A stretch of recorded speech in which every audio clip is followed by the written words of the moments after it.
So the home inspection. It's probably the one part of the contract that is the most contentious.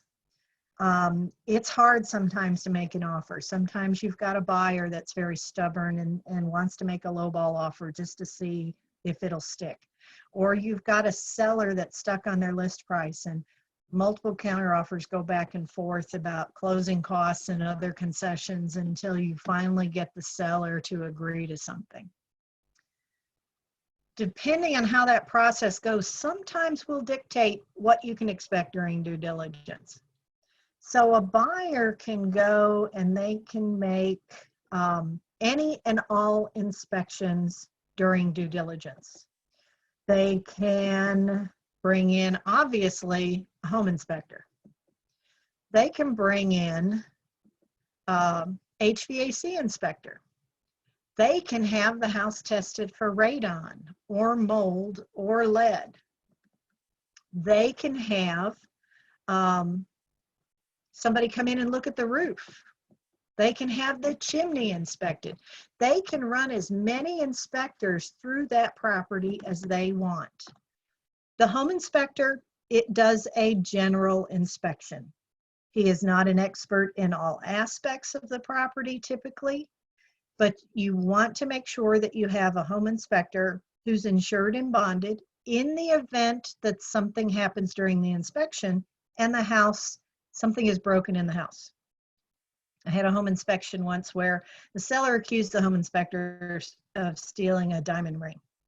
Number one, she shouldn't have had it laying out. I'm not sure even that I trusted that seller to the point that the ring was actually taken, or she was just trying to get somebody to give her some money in some way, shape, or form, which sometimes happens. But anyway, home inspectors, if they're insured and bonded, if anything happens to the house, that insurance, just like our E&O insurance, is something that could compensate the homeowner.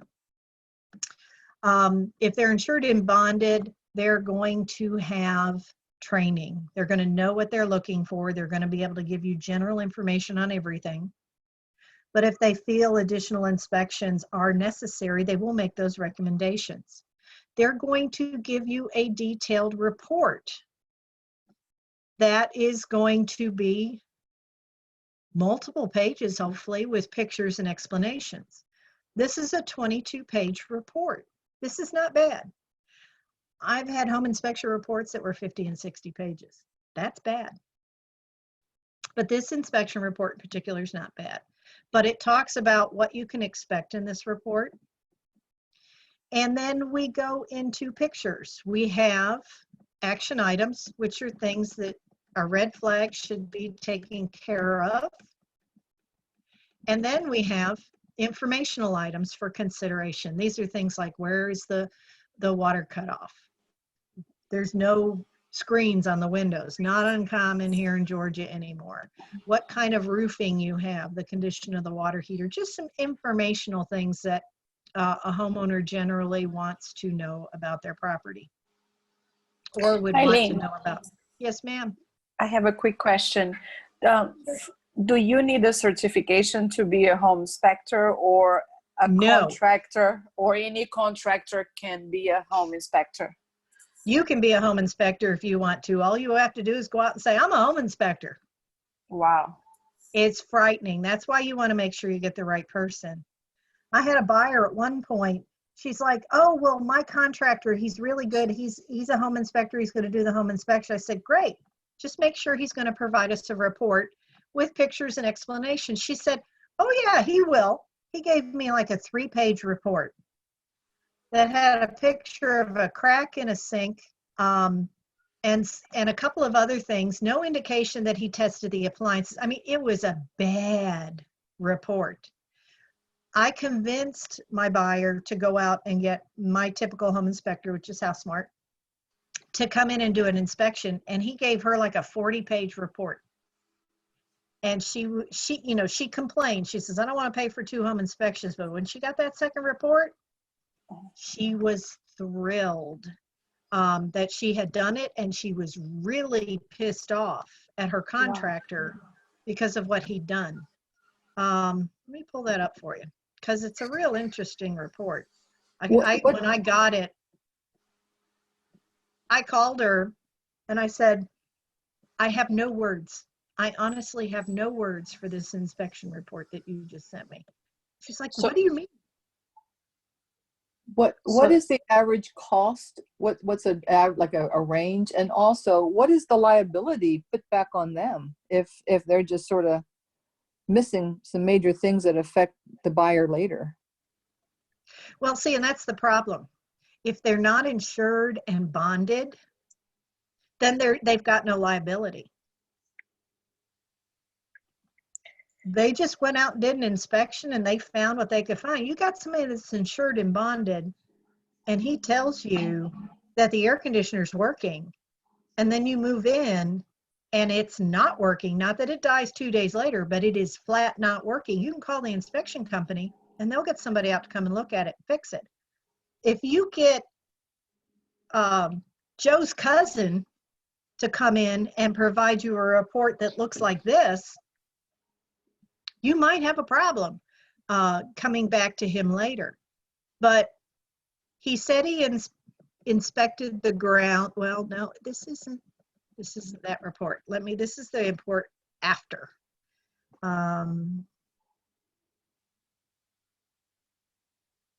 Maybe I didn't keep that first report.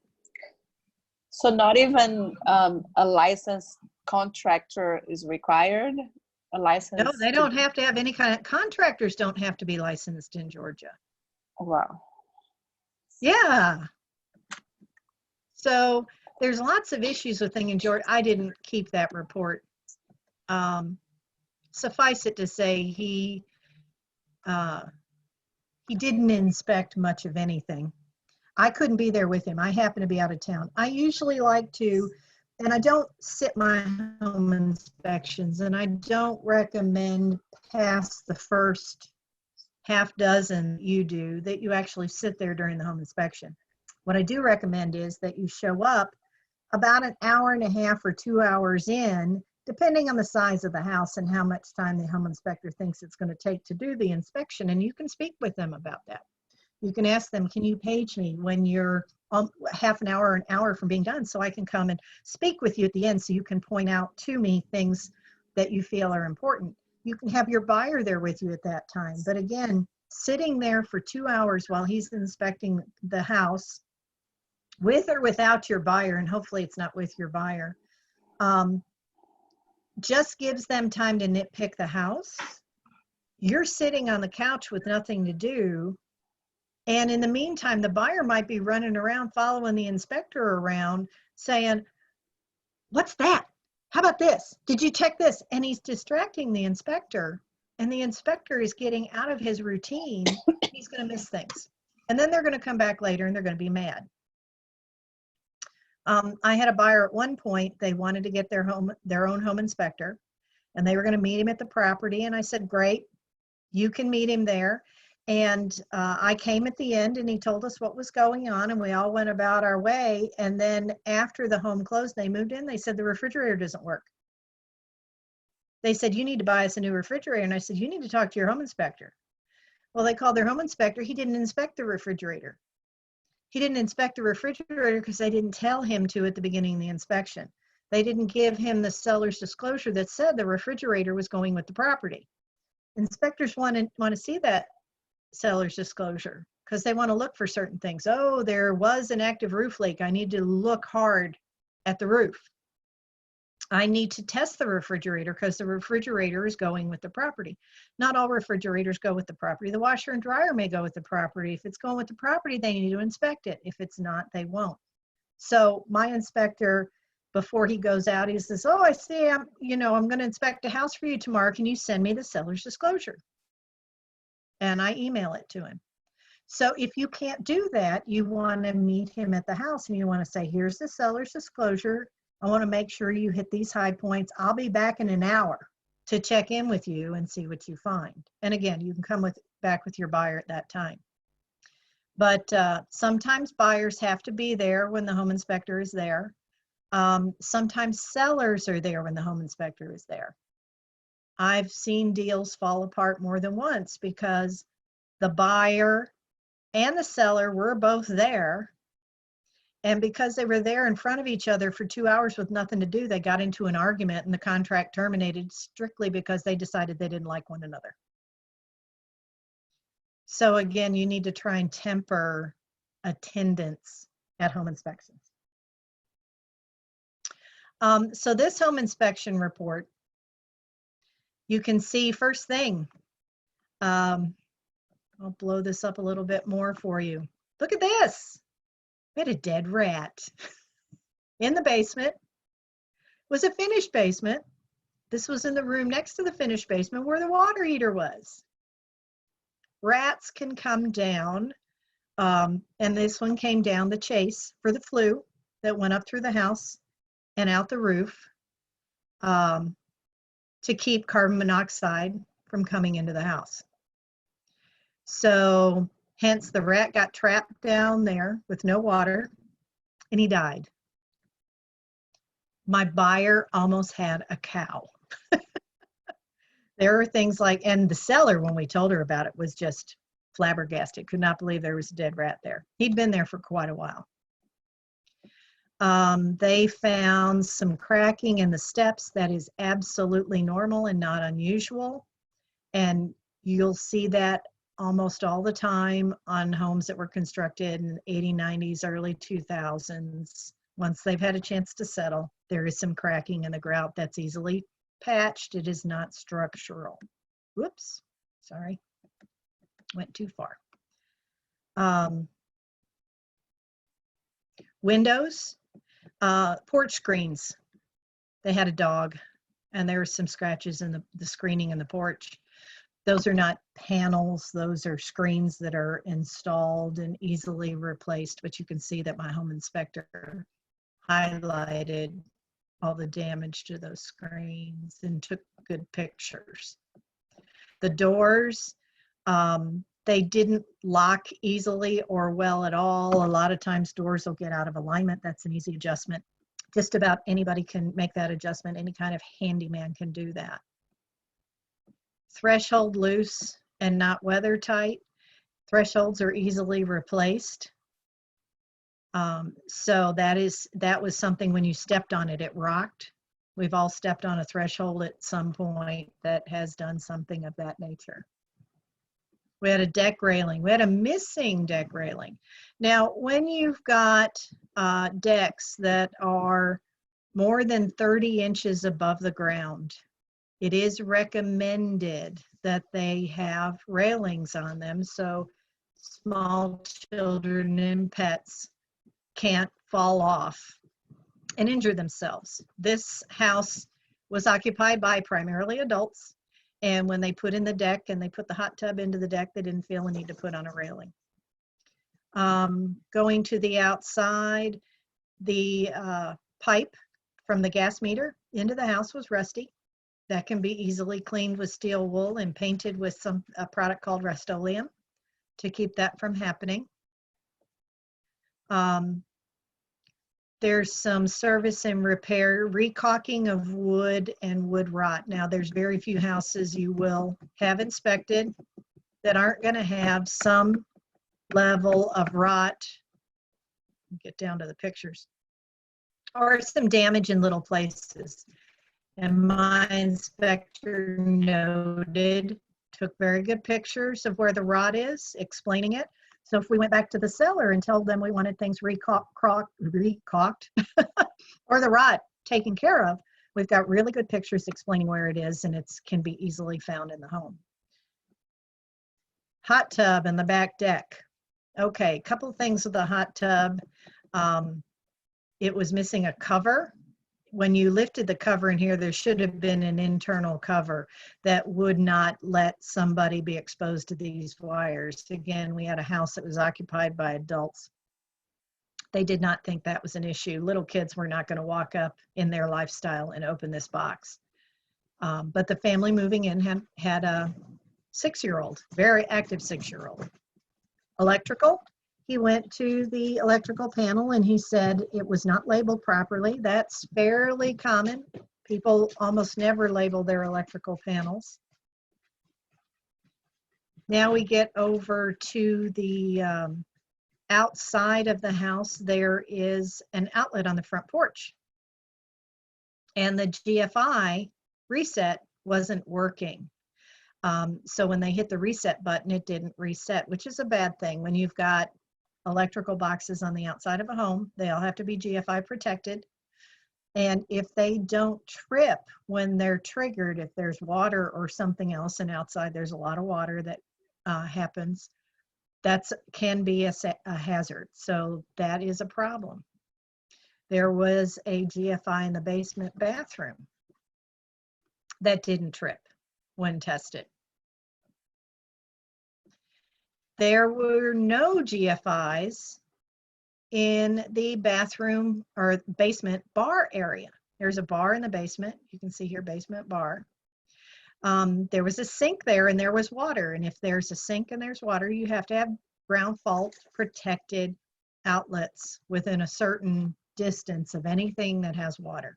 So there were no GFI outlets in the basement. There were missing receptacle plates and covers. This is outside the back door in the basement. There was no cover on that receptacle. And then there were some switches down here in the basement. There was no cover on this junction box. There was no cover on this box in the attic. There should be covers on those. So you can see, he noted that the garage lights don't work. They're pretty high in the air. They probably were not able to get to them and replace the bulbs. As long as the bulb comes on the garage door opener, they were probably good with it and didn't feel a need to replace those. So these are things that you're going to see. Cover missing. Some of these are a big deal. Some of these are not. Something that you may not think is a big deal is going to be a huge issue for your buyer.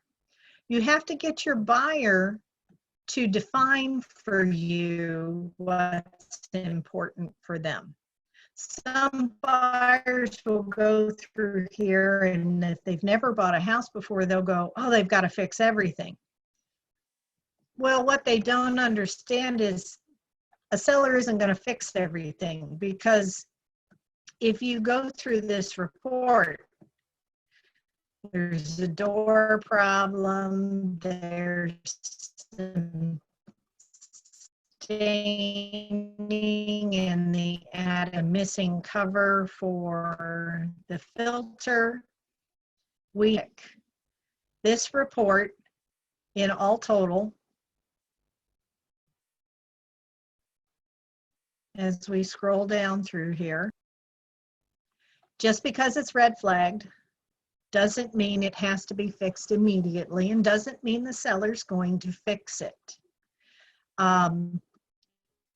I usually, on a report like this, will ask my buyer for what is really important to them. They may say all of it, and I'll say, okay, there's 36 items on this report. Let's pick 10. So they go through and they say, oh, there's a slow drain in the bathroom. I can pour some Drano down that after I move in. Doesn't necessarily mean that there's a clog. It's just a slow drain. Tub stopper missing. Oh, that's easy. That can be easily fixed. Loose toilet. We have so many loose toilets in Georgia, you'd be surprised. You sit on a toilet, it rocks a little bit. It just needs to be screwed down. There are bolts on there, there's washers on there, you just screw them down. Caulking missing. Those are little things that if you're going to own a home, I'm going to buy you learn how to fix those things, because those kind of things are going to come up, and you don't want to pay $100 for a handyman to come out to spend 15 minutes running a bead of caulk on the bathroom sink, and he's going to charge you $200 for the privilege. That's something you can go to Home Depot, you can spend $5 on a tube of caulk, and you can get a caulking gun because you're going to need it again in the future, and you're going to spend about $15, and you're going to come home and do it yourself, and you're going to be proud. So this seller, or this buyer, sorry, we had some serious issues with cracks in the firebox. We had rodents. We had staining on the attic ceiling. So those are things that we want to check out. Those are major items. Roofs are major items. Now the roof on this house is just 3 years ago. So that might be old. It was too high for the inspector in the attic to touch. He couldn't tell if it was still wet. Forth and some gnashing of teeth, I got my buyer to type up or to agree to ask the seller to do this set of repairs. Now, this is an amendment to address concerns. When you're requesting repairs, this is the amendment you use. It's to be used in a contract subject to due diligence. So this amendment was written on March the 5th. It lists the buyer and the seller, the binding agreement date of the contract. All amendments reference the binding agreement date of the contract. Then you have the address of the property. It says, the undersigned parties desire to amend the aforementioned agreement to the mutual benefit of all parties. This agreement shall become effective on the date when the party who has accepted the amendment delivers notice of that acceptance. So in other words, the agent, if you send an amendment to address concerns over to this listing agent, the seller accepts it, that agent can go ahead and bind it. They don't have to send it back to you to bind it. This amendment is intended to set forth the agreement of parties relative to concerns raised by the buyer during due diligence. If this amendment does not become effective during due diligence, it shall become null and void and of no legal force and effect. What that says is it needs to be bound before due diligence ends. If it is not bound before due diligence ends, it is not a legal attachment to the contract. This is something that, you tell your buyer, we have 10 days for due diligence. We're going to do our home inspection on the 3rd or the 4th day.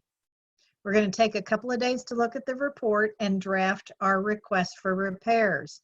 So we can give the seller time to consider it calmly and in a logical manner and request estimates for the repairs that we're asking for in the event that they want them. And then they won't feel rushed about responding. If they respond and want to counter it, we will have time again to consider that counter. So this is not something you're going to send at 5 o'clock on the last day of due diligence. It's just not going to happen. Because if you do, the seller, if they sign it the next day, it's not effective. Your buyer just bought the house as is. So you need to make sure that you get this out in plenty of time for the seller and the seller's agent to have a discussion about it. So in consideration of the seller agreeing to address concerns, the buyer's due diligence period shall or shall not terminate.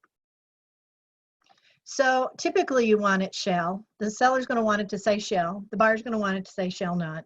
Usually the shall box gets checked in the end, which means if there's still 3 days left on due diligence and the seller agrees to do these repairs, due diligence ends, and you, because in tabling this amendment, you have signaled that you have finished any and all inspections on the property. Okay, so you don't table this until all inspections are done.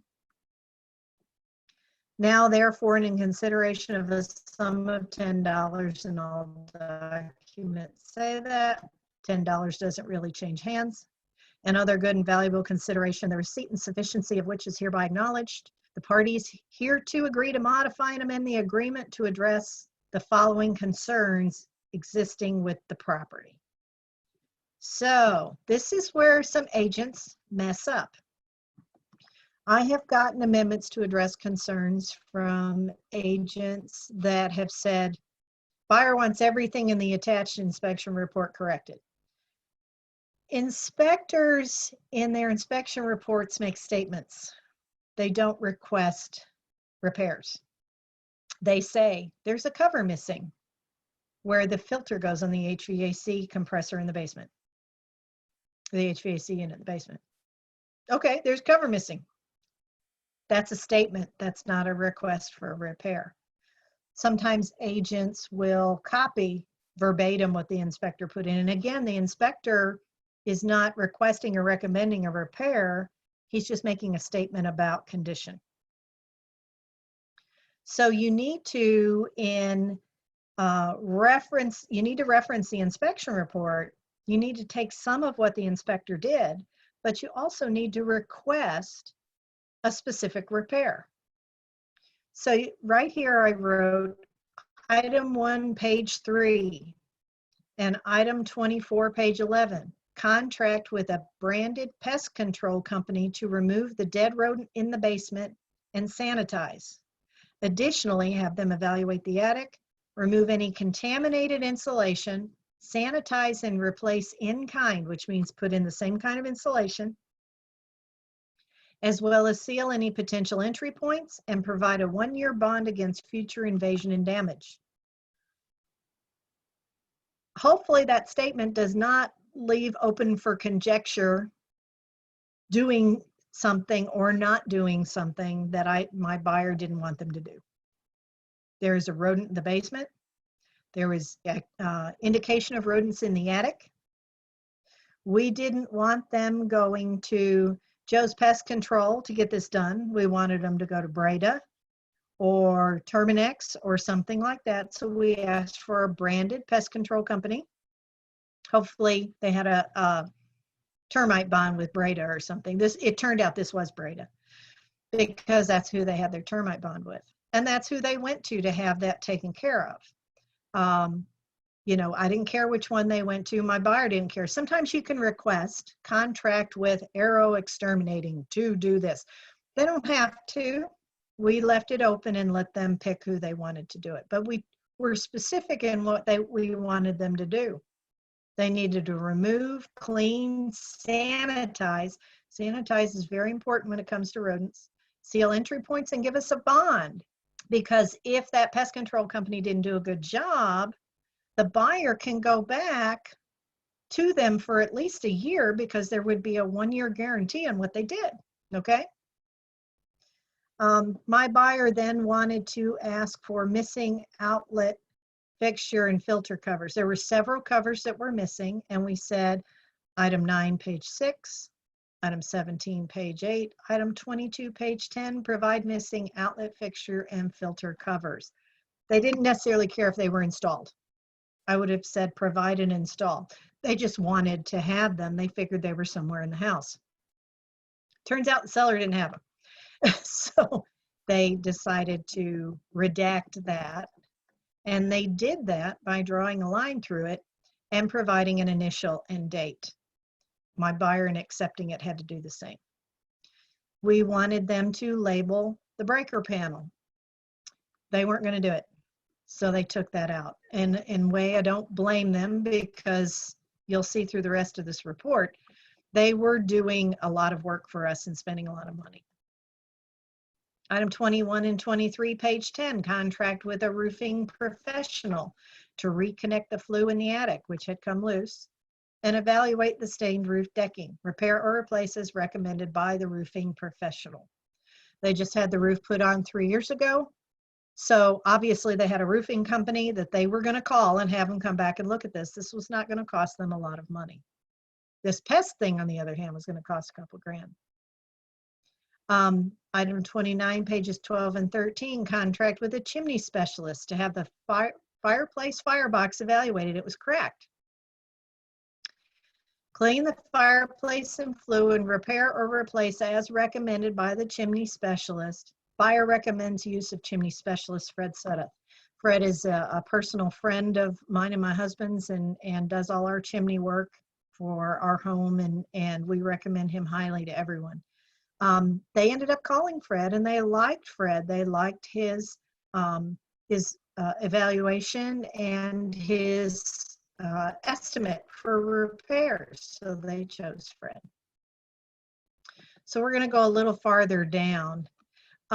This is interesting here because my buyer had done a radon test, and the radon test came in at 3.6.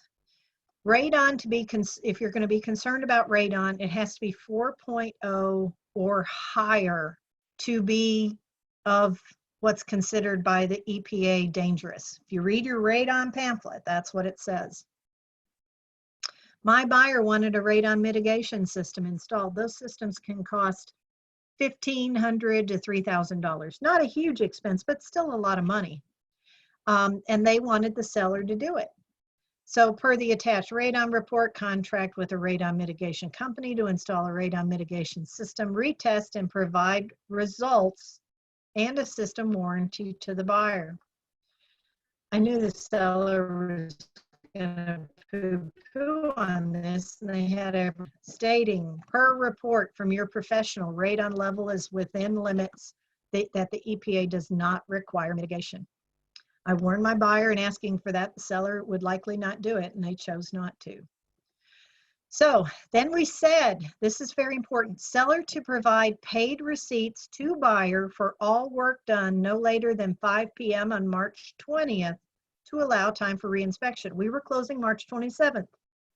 I wanted the receipts 7 days before closing. I wasn't going to say 7 days before closing. I wanted them by a specific date and time. So there would be no question about what 7 days before closing is. They decided with the amount of work that had to be done that they wouldn't be able to provide those until 3 days before closing, which they did. We got the home inspector in there, and we got an all clear from him on the work that was done. So these things can go back and forth and countered. It is a negotiation, just like with the purchase and sale agreement. And it was accepted by my buyer at 4:22 p.m. on March the 10th, the last day of due diligence. So does anybody have any questions about how to write or the process of doing an amendment to address concerns with a seller when you're representing a buyer or representing the seller?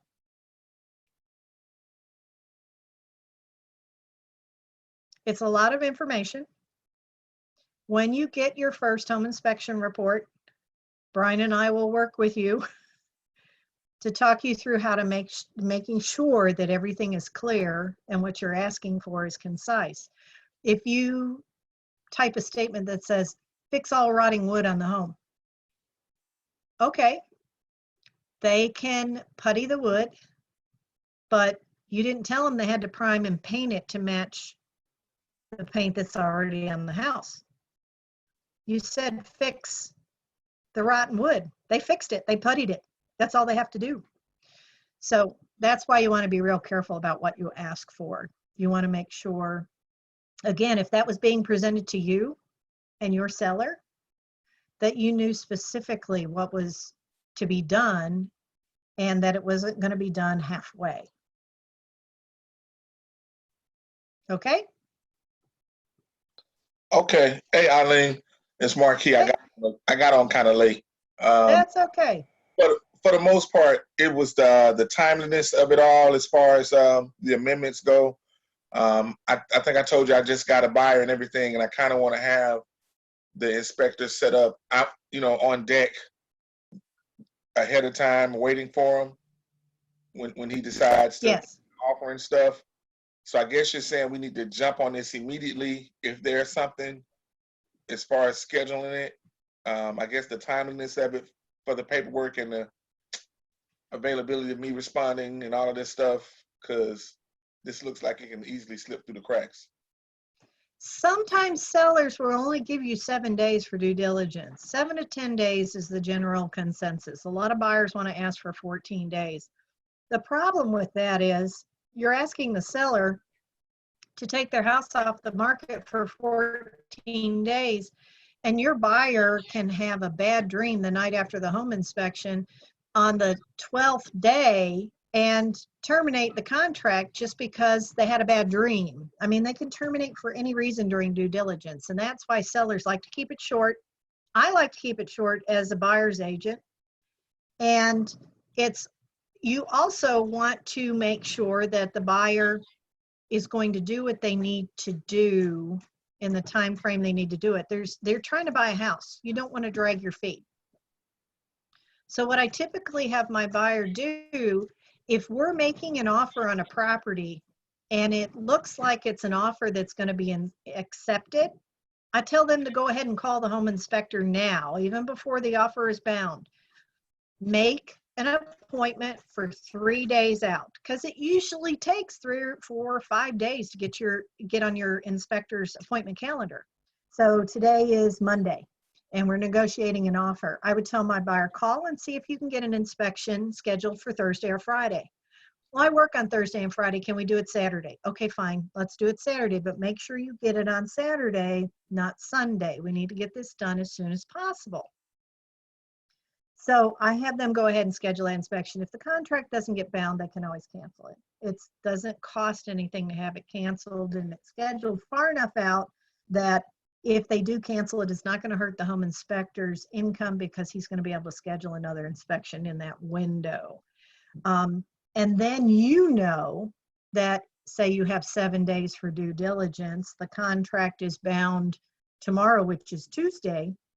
You've got to until midnight on Tuesday next week to get this document drafted and signed by all parties. That's what I'm saying. So, yeah, if they don't do their home inspection until Saturday, you better make sure your inspector can give you that report on Sunday, and then expect to spend your Sunday with your buyer on the phone trying to draft this report and get it signed to send to the other side. Because the seller only has Monday and Tuesday to consider it, and hopefully they will do so on Monday and sign it. But if they counter, then you and your buyer are running into trouble because they've countered Monday night, and this all expires Tuesday at midnight, and your buyer needs to either be willing to accept it or needs to fire back another quick counteroffer early Tuesday morning. So that's where getting that inspection done as soon as possible is important. All right. Okay. That earnest money, for them to take us seriously and give us a certain number of days for due diligence as far as business days, I guess they work. I mean, they should be available 7 days a week, but you try to work with these inspectors on their schedule versus when the people will let you come in. And I noticed that people are a little bit more antsy about the number of inspectors or the number of people trotting through the house. So it's sensitive is what I'm saying. Right. So if you want more than one inspector, you want to try to get them all on the same day. Sometimes you want a termite inspection or a radon inspection. If you work with a home inspection company like Home Probe or the company that I work with, they will coordinate all those inspections to happen in the same day. Oh, okay. Okay. And due diligence is not business days. Due diligence is calendar days. Should be. So if you have 7 days, it's 7 calendar days. Some home inspectors work on Sundays. Almost all of them work on Saturday. They have to. There are buyers that just can't get to home inspections on weekdays or that want to be there. They don't have to be there. It can be at 2 o'clock on Thursday and it'll be over at 4, and your buyer doesn't have to show up as long as you show up to talk to the inspector before he leaves. You don't have to be there the whole time. Just show up and talk to him before he leaves. Just make it available in a couple of hours, like 2 to 3 hours, right? Home inspections on this house, which was 2 full stories and a finished basement, only took 2.5 hours. Okay. All right. So they don't take long. When you've got a condo, sometimes the home inspection is only an hour because there's only so much to inspect in a condo. Yeah, this is a townhome though. Okay. And there's only so much there, depending on who you hire. When your buyer books it, they should ask, how long do you anticipate the inspector will be at the property? And they'll go based on the size of the house. They'll say he'll be there an hour and a half. Okay. You want to make sure you show up an hour into it to make sure you catch him and leave him alone. Say, I'm just here. I want to hear, the good, the bad, and the ugly when you're done. And they'll go over it with you. They'll show you pictures. They'll show your buyer pictures. They'll talk about how they walked through the house, what was good, what was bad. And my home inspector is very good at saying, yeah, there's a cover missing, on this outlet, but it's in the attic. It's not a fire hazard, but it is something that, you know, you can go to Home Depot and spend 21 cents and get a cover and install it yourself. Excellent. Excellent. Okay. So you want to make sure you have a good home inspector that's not going to freak them out. There are home inspectors out there that we call deal killers. These deal killers will come in and they will generate a home inspection report that's 100 pages long. Oh no. They will spend hours and they will nitpick every detail and they will scare the crap out of your buyer. And the buyer will terminate. They'll say, there's just too much to fix. The seller isn't going to fix it. I want to terminate. You want to try to convince your buyer to at least ask for some things or try. If they want to ask for all of it, then you just need to let them go. You just need to let them terminate. The inspectors do this 2 or 3 times, you know, because now the buyer thinks he's the best home inspector in the world. He found 100 things wrong with this house when I saw nothing. He'll come back to the next house and he'll find another 100 things wrong with it. And then on the third house, he'll gauge the buyer's temperature. And he may or may not find 100 things on that house because he realizes at that point that they're getting disillusioned. And if he kills another deal, they're not going to buy another house and he's not going to get another home inspection from them.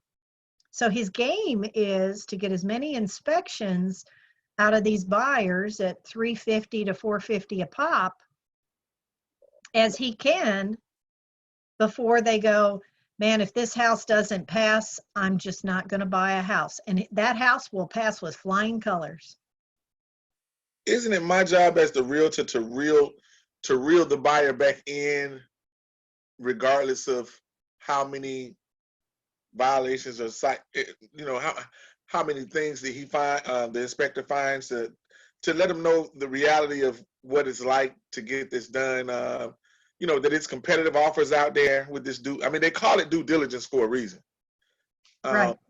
So I'm trying to reel him back in based upon the scenario that you're painting, because I can kind of see this happening. Oh yeah.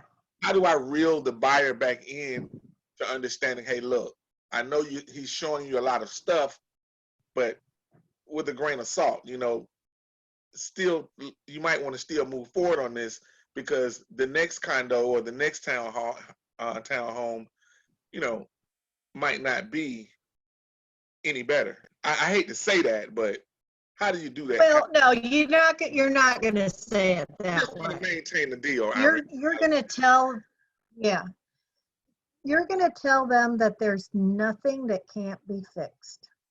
Okay. And truly, in any home inspection, there is nothing in that inspection report that can't be fixed. Sometimes they're just overwhelmed by the process. They're overwhelmed by the volume of that report. That's what I'm talking about. The inspector that they're using is not one you recommended. It's one their cousin recommended or their uncle recommended that they use because uncle used this deal killer.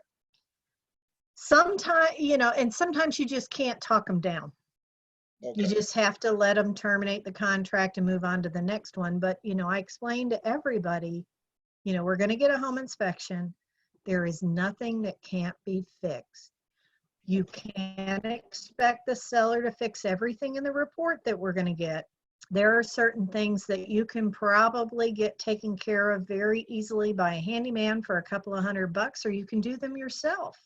There's a lot of people who want to do those things themselves. But when you get a really big report and they're flipping out, you may want to say, maybe we should go look at new construction.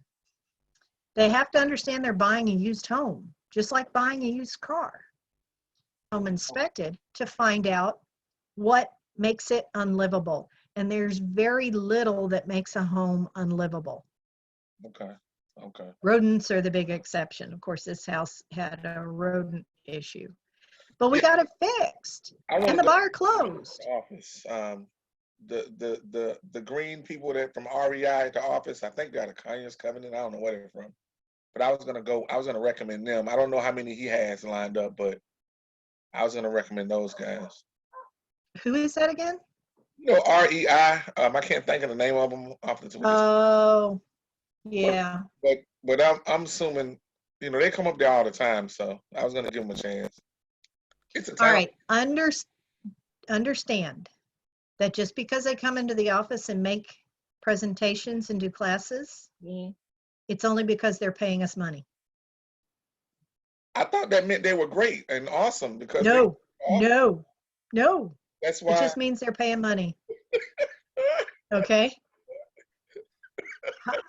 There have been people that have come into, I'm serious. They pay money to be preferred vendors and on our vendor list.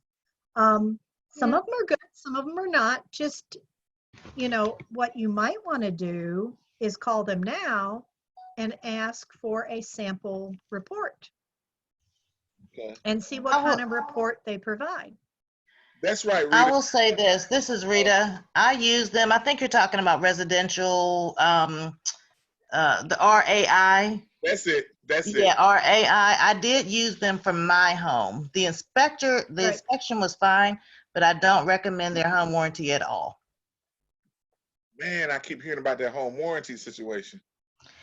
Yeah, they make it sound good, but it's not really good at all. It's one of those parts, they don't replace anything. They will fix and fix and fix and fix, and you end up spending 4 or 5, or you could have, you know, with the $99 fee to come out, you've bought the item that you're trying to get fixed or replaced. So I never really needed them. All right. Yeah, and again, you know, the company that I use has good inspectors and bad inspectors. When my inspector's not available, I kind of grit my teeth and go, okay, we'll go with whoever can be available. But I'll usually text my guy and say, hey, listen, you can't make this inspection. They're sending so-and-so. Does he do a good job? So, you know, you have a good company, but not all inspectors are good. Home warranties, doesn't matter if it's a home warranty that comes with the home inspection or not. Home warranties, they are going to patch it and patch it and patch it and do everything they can to not replace it. That's just what they do. That's how they make their money. I had a 30-year-old air conditioner that the home warranty company came out every year and recharged the Freon and kick-started it. And sometimes they had to do it twice a year until we gutted the house and just bought a new one. They were not going to replace that air conditioner. They were going to do everything they could not to. Okay. So, you know, some buyers want home warranties, and you need to explain to them that, you know, home warranties are meant to keep you from having a list of plumbers and electricians and HVAC people. You've got one point of contact to call when something goes wrong. You need to understand that they can't always come same day. I spent 7 days in July waiting for the air conditioning guy to come out and kickstart my air conditioner one year because I called my home warranty company. I'd have gotten better service if I'd have called Coolray. But again, you know, if you've got a first-time home buyer, especially a female, and dad's not close by, and she doesn't know who to call, she's going to prefer to have a home warranty company. So she's got one point of contact. So certain people do well with home warranties. Certain people love home warranties, but if something breaks, they are not automatically going to replace it. They're going to try to fix it first. Okay. Okay. You also need to have a good relationship with the the salesperson for that home warranty company. Whether it's Chardell or Felix or whoever it is, if you're buying their home warranty, you want to be able to call them if your buyer's having a problem. I had a homeowner, she was in her 70s and her heat went out in January, and she called the home warranty company and they said they didn't come out for 4 days. That's not acceptable based on her age. Right. So I called my sales rep, couldn't get my sales rep on the phone. So I called the 800 number and I said, this property owner has called you about her heater. Oh yeah, we've got it right here. She's 75 years old. Oh, we'll get somebody out there today. Okay. Yeah. You know, so when you've got elderly or handicapped people, they will prioritize them if they know they need to. But again, if, you know, if your buyer won't call you and tell you, or again, if the 800 number is being a pain in the butt, you got to be able to call your sales rep. Your sales rep can usually give them a little kick. You know, those are relationships you want to develop. And again, just because they're paying the office money to be a recommended vendor is not always a good thing. Okay. You know, Sean can't vet everybody that comes in, and that's why our vendors rotate on a regular basis. So, and that's why you see agents sending out emails on the Facebook page going, I need a good pool guy. Who's got a good experience with a pool guy? Yeah, that is what we see. They're going to ask for a personal referral. So, you know, I like Home Probe and I like HouseSmart for my home inspection. Those are the two that I recommend. You know, sometimes I've got a buyer who's stubborn, who wants to go out on whatever list and try to find somebody that they feel is going to do it cheaply for them. And I tell people, you get what you pay for. Yeah. What were the names of those? Home Probe is in the building. They are Mhm. physically in 315 West Ponce. They train their home inspectors very well. Their home inspectors are very thorough. And I use HouseSmart. BPG Home Inspections, they have a couple of different names because they used to be tied to BPG Home Warranty. But I love my inspector at HouseSmart. I've been using him for 15 years. So all my buyers, all but one buyer has ever, only one buyer didn't like him for whatever reason. Mo is Iranian, and I think they just got a case of the ass because of that. But, you know, he's got a PhD in microbiology, something or another, and he used to teach at Georgia Tech, and he has more fun doing home inspections. Are you saying that HouseSmart is expensive, Eileen? No, not necessarily. Not any more expensive than Home Probe. Oh, okay. Oh, okay. A standard home inspection, it's based on the size, is around $350. Okay. Eileen, how much do they charge to come back after the repairs are done before closing? If you have them come back, and it depends on what is repaired, you know, the buyer may want them to come back. The buyer may just want to do a walkthrough. Usually $100 to $150 is a trip fee for a second inspect. Do you recommend them to come back after the repairs are done, just to give peace of mind to the buyer? Depends on your buyer. You're going to have buyers that are extremely nervous and hyper, and you're going to make that recommendation. You're going to have buyers that are going to say, oh, just send me a picture and a copy of the receipt, and that's all they want. So the buyers that I had on this last property, we had Mo come back because of the pest thing. I wanted Mo to verify that they had done what they were supposed to the attic insulation. I mean, it's fairly obvious. If they removed the rat in the basement, we were going to see that. But the tunnels in the attic insulation, I wanted Mo to look at that again. And I suggested that they have him come back to do that. Most of the time, I don't have the inspector do a second trip. Usually you can go there, and if the dishwasher wasn't working, you can go back with the buyer and turn on the dishwasher and make sure it works. So I think it should be a good idea then to do a walkthrough with the buyer, you as the agent and the buyer before closing, right? You do 2 walkthroughs before closing. Okay, you want the receipts. You want paid receipts because you want to make sure there's no liens on the house. If you get a paid receipt, that guy can't lien the house after closing because the seller didn't pay him for the work was done. And then that receipt says what was done. So you've got 7 days before closing, you've got all of these receipts. You schedule on the 5th or 6th day before closing to go back with the buyer and to walk through and look at all the repairs and make sure that they were done in the manner that you requested. Now, if the buyer goes through and says, well, can we get them to fix that? No. Our time to ask for things to fix ended 2 weeks ago, 3 weeks ago. We're just making sure that the repairs we requested are done correctly. If they're not, you do have time to file another amendment to make sure they're done correctly. You go go back to the property again the next time, the night before closing, if your closing's in the morning, or the morning of closing, if your closing's in the afternoon. And what you're doing is you're walking through hopefully an empty house.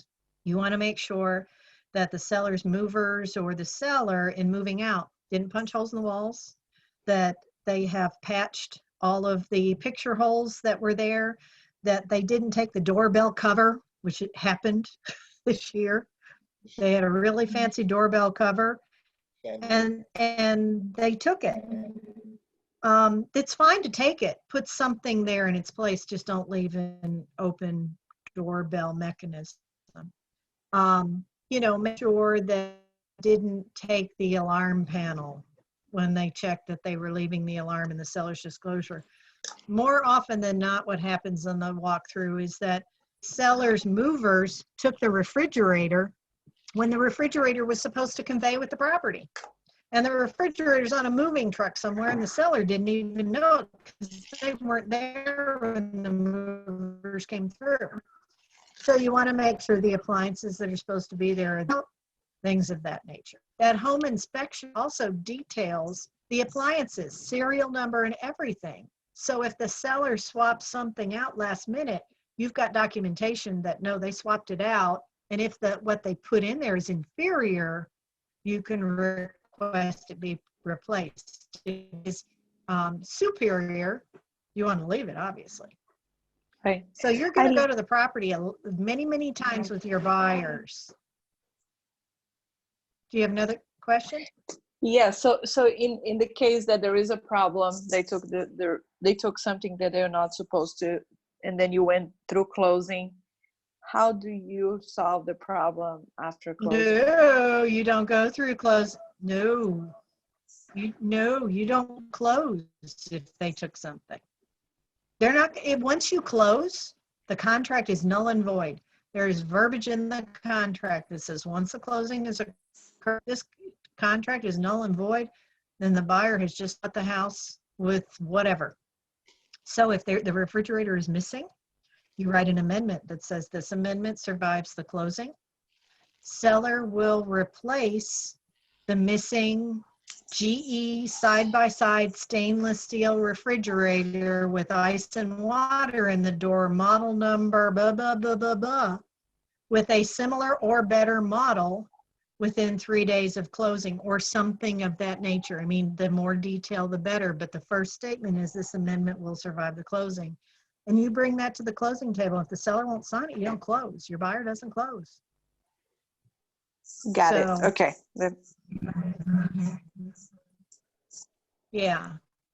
So that's why doing that final walkthrough, that last minute walkthrough, I mean, on foreclosures, I've known agents that have gone into the house the morning of closing and the air conditioning compressor got stolen the day before.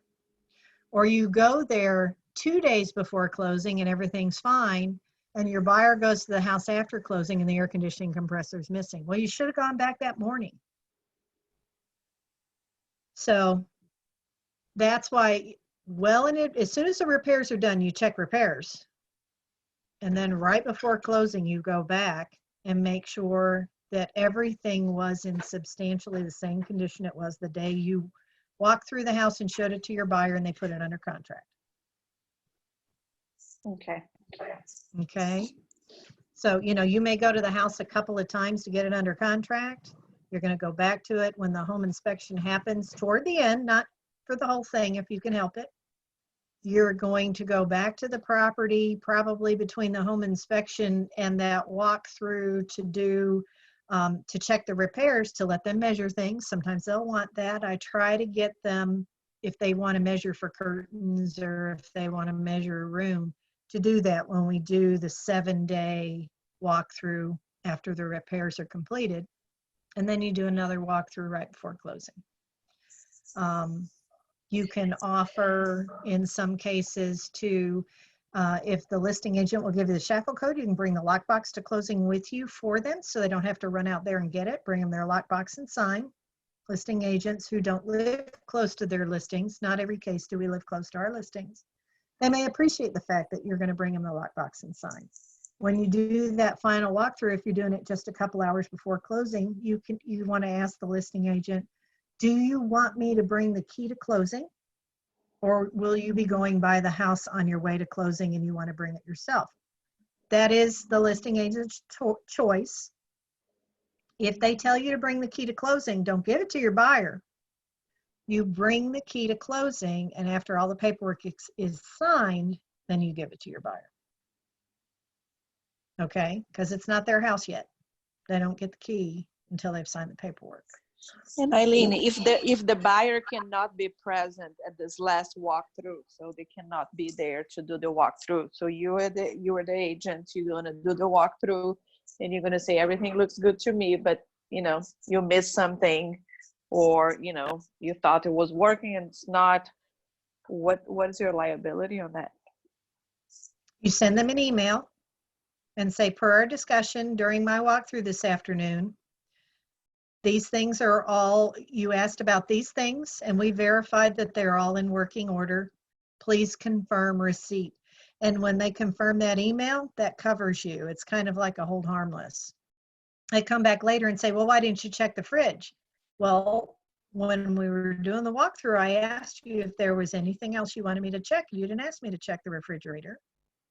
There were a lot of things that we were checking. So you gotta be careful with those things. If you can't have the buyer, you want someone to represent the buyer other than you, if at all possible. The buyer, if they can't be at closing, is probably going to have a power of attorney at closing. See if that person who's doing the power of attorney can do the final walkthrough. You can do a FaceTime walkthrough with them. So, you know, if you're doing that, checking the repairs, you can put them on FaceTime while you're walking through the house and running the dishwasher, whatever you need to do that was requested to be repaired. So what else do we have?